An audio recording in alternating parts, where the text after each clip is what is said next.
a hero.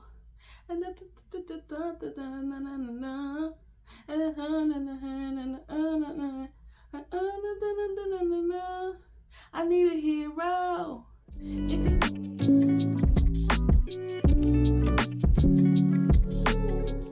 Welcome in, welcome back. Long time no see. I hope your first couple of weeks of September have been treating you well. And speaking of September, that means it is almost time for a new season, my most favorite season of the year, okay? It is not just because I'm a fall baby. Is anybody else ready for the humidity and the sweltering heat to disappear and the moody skies and pumpkin pies to arrive?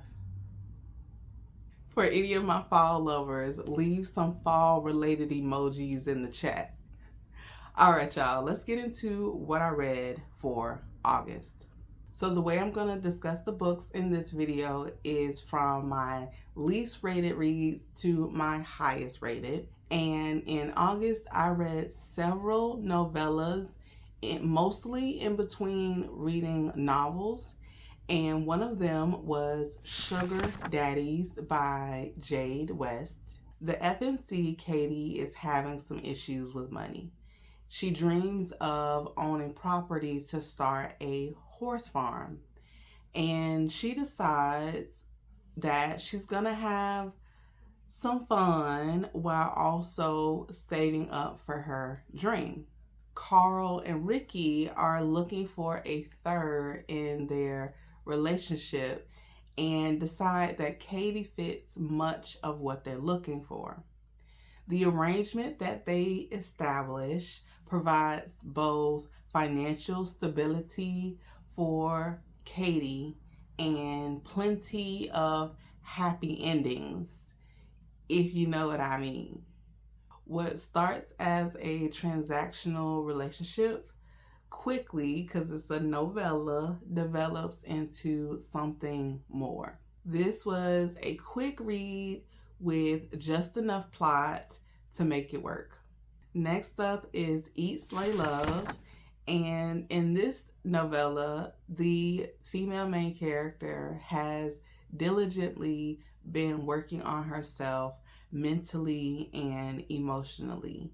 And she feels like it is time to treat herself and get out there and enjoy all of the hard work that she's put into herself and take herself out on a solo date.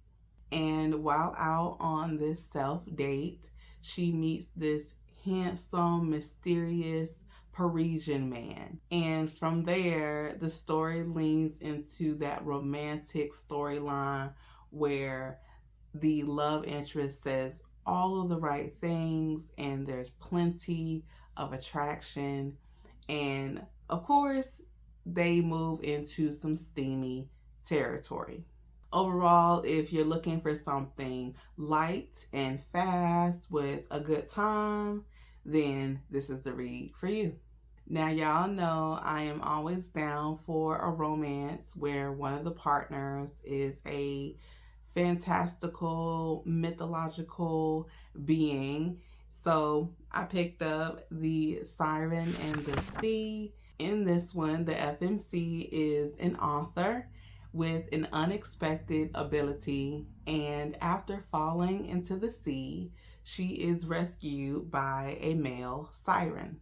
The sirens community is distrustful of humans, which provides the central tension, the central problem in the story. This novella features a soulmate trope and has a nice, predictable ending. Nathan Clark has recently quit his job and is looking forward to being around friends and family. He is on his way when he encounters a severe snowstorm and gets into an accident.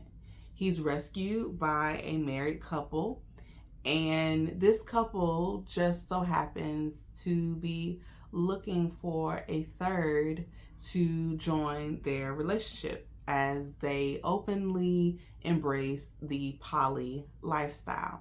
Snowed in together, Nathan is gradually seduced into their world. X's and O's, and I really love the title of this because it fits in so well with the profession of the couple and the O's that happen. It is, of course, a short, spicy novella and is definitely not a read for those who shy away from explicit content. Simone is a mortician that runs her own funeral home, and one night she receives a body, and something weird happens. And through this experience, she ends up being able to see the Grim Reaper that shows up to claim the soul of the deceased. And in all of the millennia that the Reaper has been doing this, no one has ever been able to see him. This sparks his curiosity and keeps him coming back to visit Simone. The story unfolds as a slow burn. It was really sweet and with a little bit of spice. And overall, I thought it was really cute. I need a hero. I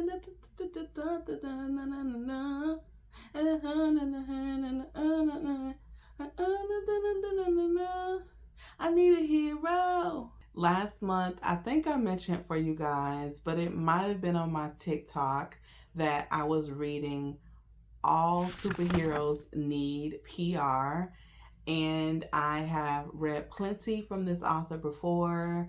I am familiar with her writing style. And as I mentioned, I think it was to you guys, one of my friends saw this and recommended it to me because they know I love fantasy and I love romance. Vanessa owns and runs her own PR firm, and she's approached by the Heroes Association because they are trying to secure a contract with Roland Castillo, who is a free agent who isn't exactly a hero, but not exactly a villain. They want Vanessa's help to rebrand him as one of the good guys. Roland has that grumpy alpha energy, while Vanessa is more introverted, definitely more shy. And their dynamic was a take on Lois Lane and Clark Kent. So here's what I liked. I thought the superhero element was super fun because I've read plenty of books where the characters may have abilities, but not one where the MC is like an actual superhero. They have, the outfits, and, it kind of gave The Incredibles, right? I love that movie. Now, I have read a book where one of the MCs was a villain, and that was assistant to the villain, and I definitely enjoyed that. It's on my list because, I feel like the third book is out, so yeah, I gotta catch up with that. But back to this.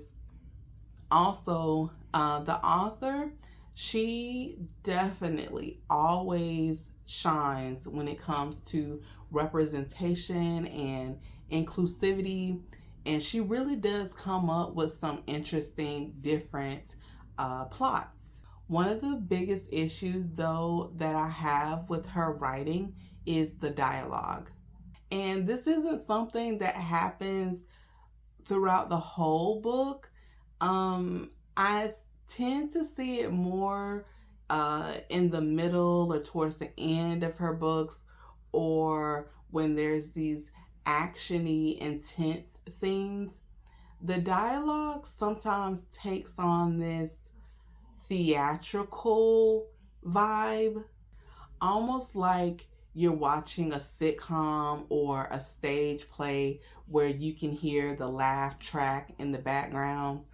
And sometimes it's funny, but other times it undercuts a scene where it's, emotional or more serious. Now, I don't believe that this was intentionally supposed to be a rom-com. I could be wrong, but at times the dialogue didn't mesh well with the moments.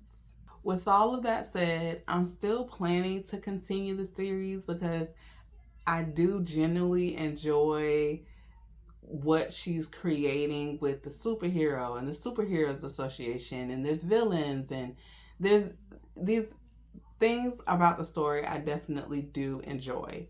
But I have to go into it reminding myself that there are going to be moments that I don't like regarding the dialogue, and it might be more of a rom-com, like I said, and I just don't know that. I didn't see anything specifically that said it was a rom-com. But yeah, I just have to keep that in mind. I finally finished Isola.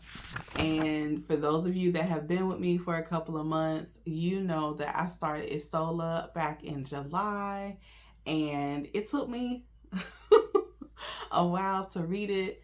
I don't usually read historical fiction, especially if there's no romance involved in it. And I found that listening to it was much better for me. Isola was my work book, right? So I would listen to it while at work, while doing the dishes, while out and about in my car. And the book is inspired by the true story of Marguerite de la Roque, who was a French noblewoman. She became an orphan at a young age and inherited some wealth, some property, but was placed under the guardianship of her much older cousin. The story spans, I want to say, 10 to 20, maybe 25 years of her life. And she's portrayed as this curious, outspoken young lady who's a devout Christian and educated and musically talented despite the neglect of her guardian. At some point in her life, her guardian calls upon her to join him in an expedition to New France, aka Canada.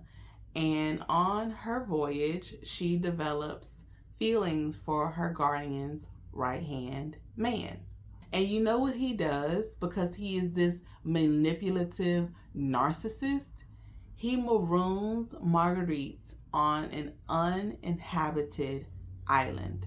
The pacing of this novel is slow, and that contributed to me taking so long to read it. But things did pick up, at least for me, when she lived on the island. The book balances tragedy with resilience, portraying Marguerite's transformation from a naive young girl to a wise and independent woman. I'm glad I stuck with this, even though, again, it was slower paced. This book inspires you to take some time, because Marguerite had plenty of it, but to take some time and reflect on your relationships with others, your relationship with your spiritual practice, whatever that is, if you have one, and it makes you think about, what do you want to leave behind in this world, you know? You know what's funny is I couldn't figure out what Isola was. Like, when I first found this book on Goodreads, I thought her name was, like, somehow, you know, maybe her middle name was Isola. No, I had to finally look up what Isola meant, and it is the Italian word for island. So you all know one of my reading goals for this year was to read 50 books, and I reached that milestone in August. And one of the books that got me there was When the Tides Held the Moon by Vanessa Vita Kelly. This is a historical fantasy and was so amazing and the absolute highlight of my reading for last month. Benigno Benny Caldera is a Puerto Rican blacksmith living in 1910s New York, and he's commissioned at some point to build a tank for a Coney Island sideshow. And he ends up discovering that this tank is meant to hold a captured merman. This was Kelly's debut novel, and without hesitation, hands down, it was a 5-star for me. And, after I finished reading it, I did glance at some of the ratings, and I can't understand why anybody would give this less than a 4. Okay, this was top tier fantasies, and it's one of the best fantasies that I picked up this year outside of A Drop of Corruption. Okay, y'all know I love me some Robert Jackson Bennett. It had everything. Moments that made me laugh, moments that made me cry, moments where you were like rooting for the characters to, get out of the ish that they're in and be happy. One of the things that stood out to me was the depth and the care of the research. The author put historical notes in the back, a glossary, there were lyrics, and it made me want to dig more into some of the history of this area of New York. I am not a Northeast girl, so I don't know a whole bunch about the history, and this inspired me to, like she brought up different dates and events, and it made me want to go, and I did go and read some more about it. For example, I learned about the aftermath, more about the aftermath of the Spanish-American War, the Foraker Act, and how Puerto Ricans were displaced not only because of the war and the change in who owned the land, but also natural disasters and them moving to states like New York to rebuild. The author also highlighted the nature of the sideshows in the early 1900s. Many of them were exploitative. I know I didn't say that right, in nature, but sometimes they became safe havens for the marginalized, queer folks, people with disabilities, and anybody deemed different. The story also shed light on the harsh working conditions of the time, factory fires, dangerous iron mills, and the way immigrants were exploited despite their skills. The romance between Benny and Rio was beautifully tender, nothing spicy, just a genuine soulful connection. Vanessa Vita Kelly balanced the ugliness that does exist in our history along with showcasing the beauty in our communities. I will say, for me at least, this re-inspired some hope that I have lost in humanity.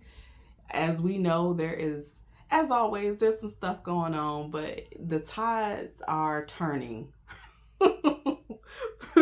The tides are turning, and in this country right now and around the world, I think. And this read, I feel like, will re-inspire your hope in humanity.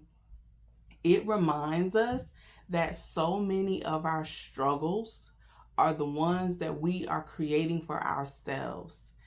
So this was such a thoughtful read and definitely one of my favorites for the year. Well, that's all, folks. I read a lot for August, and like I said, When the Tides Held the Moon and Isola, I'm so glad I read, and hopefully one of these reads you can add to your TBR. I'm excited for the fall. like I said like 100 times during this video.